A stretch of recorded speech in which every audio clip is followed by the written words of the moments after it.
नमस्कार, मी भारती झटपट स्वादिष्टमध्ये आपले स्वागत करीत आहे. आपण केळ्याचे चिप्स, केळ्याची भजी, केळ्याचे कापा नेहमीच खात असतो.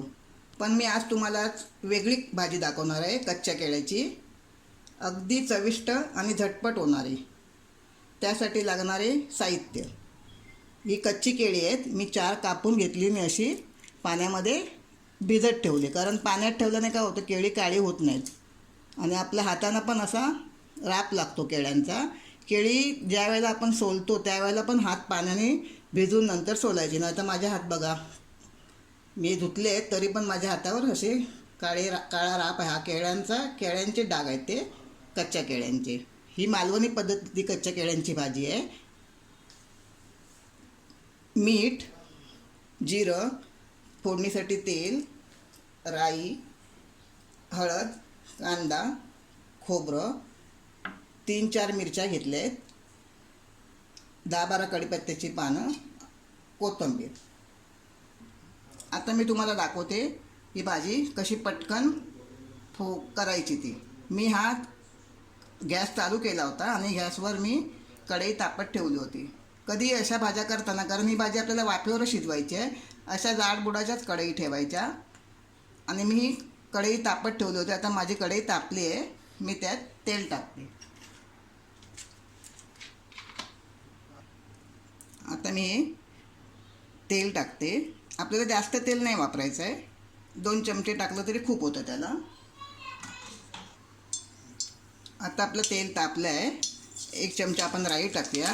आपल्याला कधी फोडणी देताना ना गॅस स्लो करायचा आहे आणि ही राई अशी तडतडली पाहिजे. अर्धा चमचा जिरं टाकूया. अंडा कढीपत्त्याची पानं. ह्या तिखट मिरच्या आहेत. मी 3च मिरच्या घेतल्या होत्या. तुम्हाला जशा आवडतील तिखट.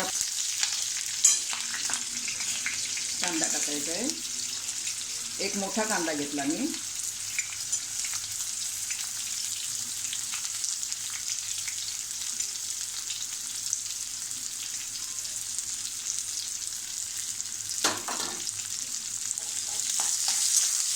आपल्याला हा कांदा गुलाबीच्या रंगावर परतायचा आहे. जसे आपण गोड्या बटाट्याची भाजी बनवतो ना, तशाच पद्धतीने ही भाजी बनवायची आहे. पण आपण ज्या वेळेला बटाट्याची भाजी बनवतो त्यावेळेला बटाटे आपण पहिले शिजवून घेतो आणि नंतर आपण ती असं कांदा वगैरे कापून फोडणीला घालतो.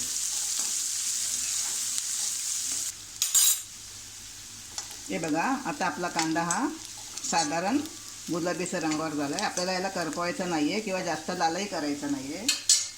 आता ह्यातच आपल्याला थोडीशी हळद टाकायची आहे.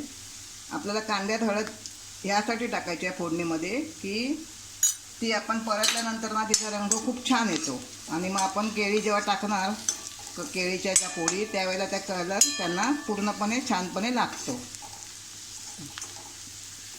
आता मी यात केळी टाकते.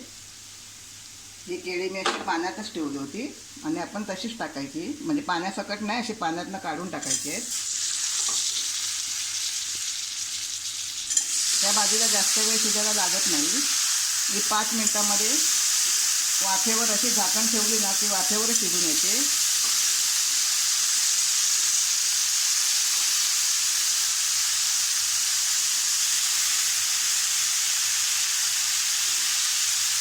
खायलाही खूप छान लागते. हे बघा, मी छान आता ही हळद वगैरे टाकलेली व्यवस्थितपणे असं परतून घेतलं आहे.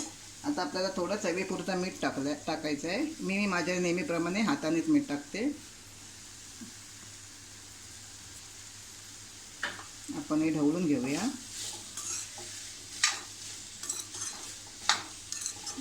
जर आपल्याला वाटलं ना की केळी नाही शिजले, तर फक्त हाताने असं पाणी आपल्याला त्याच्यामध्ये 5 मिनिटांनी असं शिंपडायचं आहे. आता आपण याच्यावर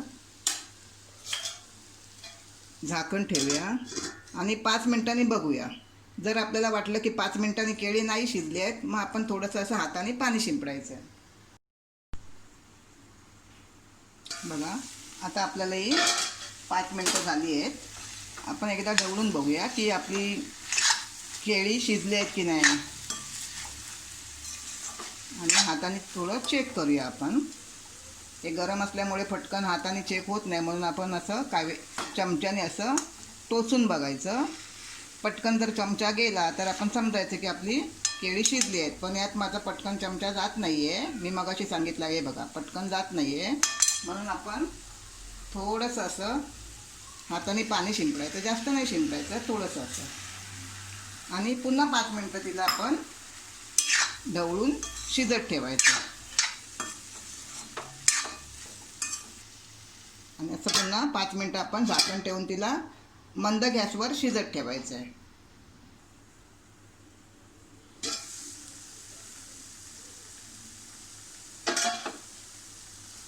ही बघा, पुन्हा आपली 5 मिनटं झाली आहेत. पण आता ही आपली भाजी तयार आहे. कारण ही बघा, आता आपण ही अशी दाबली की फटकन आपली, ही बघा माझा कावीलचा चमचा आतमध्ये गेला आहे, म्हणजे ही आपली भाजी तयार आहे. मी आता गॅस बंद करते आणि आपण वरून असं थोडं खोबरं टाकूया.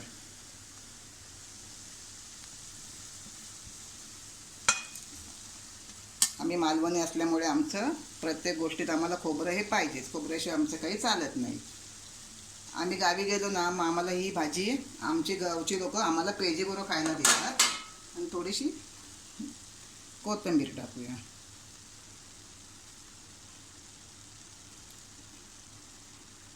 खूप छान लागते ही भाजी. एकदा तुम्ही नक्की करून बघा. आणि तुम्हाला जर माझी रेसिपी आवडली तर लाईक करा, शेअर करा आणि माझ्या चॅनलला सबस्क्राईब करा.